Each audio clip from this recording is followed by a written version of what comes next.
Okay, now this is my replica of an 8th century lyre from the early 8th century, which is found in a grave near Cologne, Germany. It has maple for the body and mango for the soundboard, not traditional woods, I know. But it sure looks nice.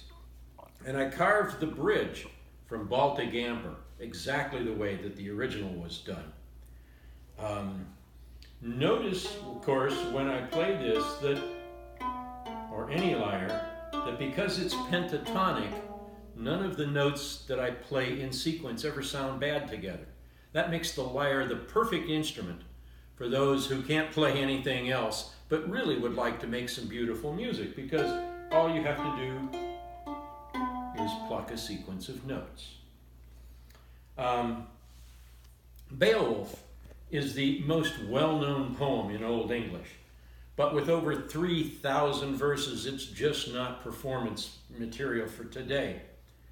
However, good King Hrothgar, his castle Heorot, the evil monster Grendel, and the bold hero visiting from another land named Beowulf are elements that have gone down through history and prehistory to figure in many, many myths and legends and stories, including Tolkien and others.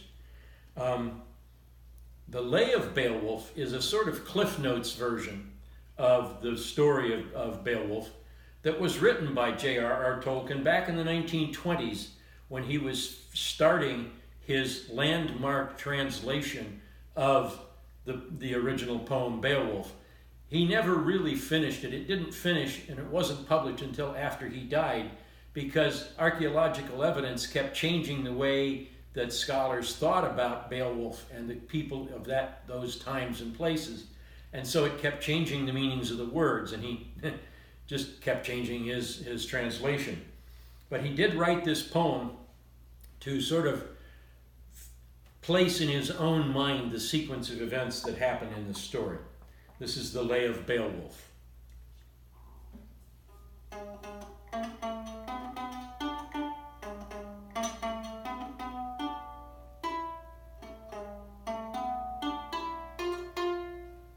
Grendel came forth in the dead of night.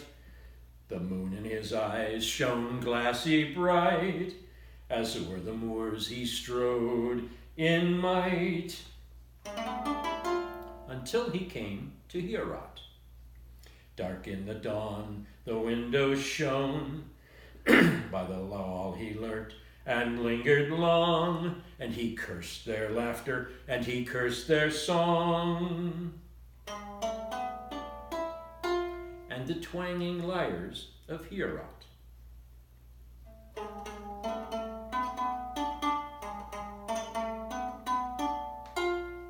King Hrothgar mourns upon his throne, for his lieges slain he mourns alone, but Grendel gnaws the flesh and bone of the 30 thanes at Heorot.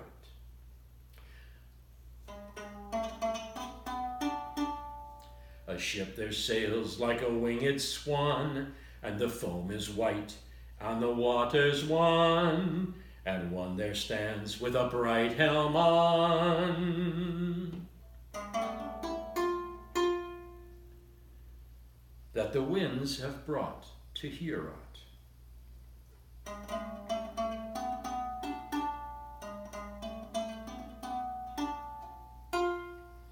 On his pillow soft there Beowulf slept, and Grendel the cruel to the dark hall crept. The door sprang back, and in he leapt, and grasped the guard at Heorot.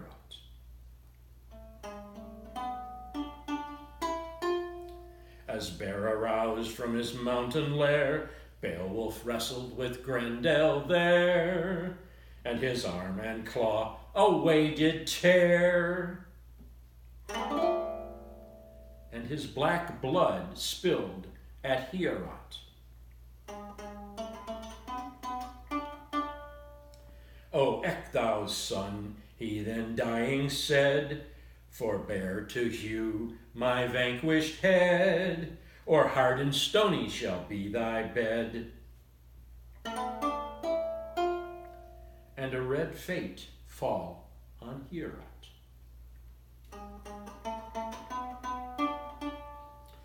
Then hard and stony will be thy bed, where at last I lay me dead. And Beowulf hewed the monster's head, and hung it high in Heorot.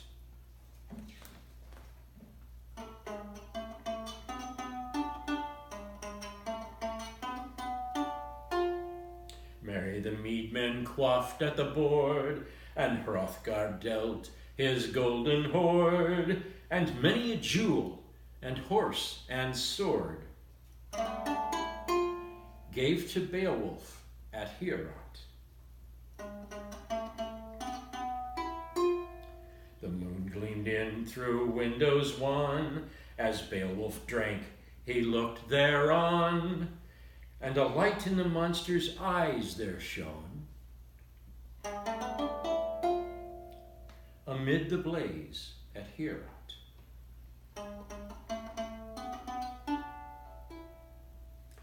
On the sails of a ship the sunlight sail smiled, its beacon with its bosom with gleaming gold was piled, and the wind blew loud and free and wild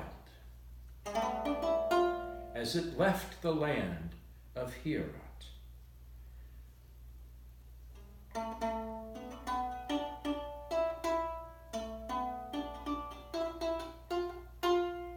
Voices followed from the sounding shore, that blessed the Lord those timbers bore, but that sail returned nevermore. And his fate was far from Heorot.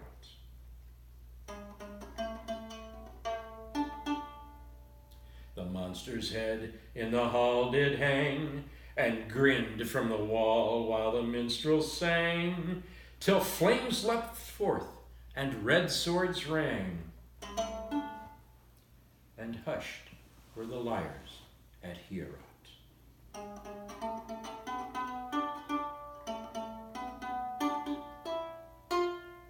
And latest and last, one hoar of head, as he lay on a hard and stony bed, and venom burned him, and he bled,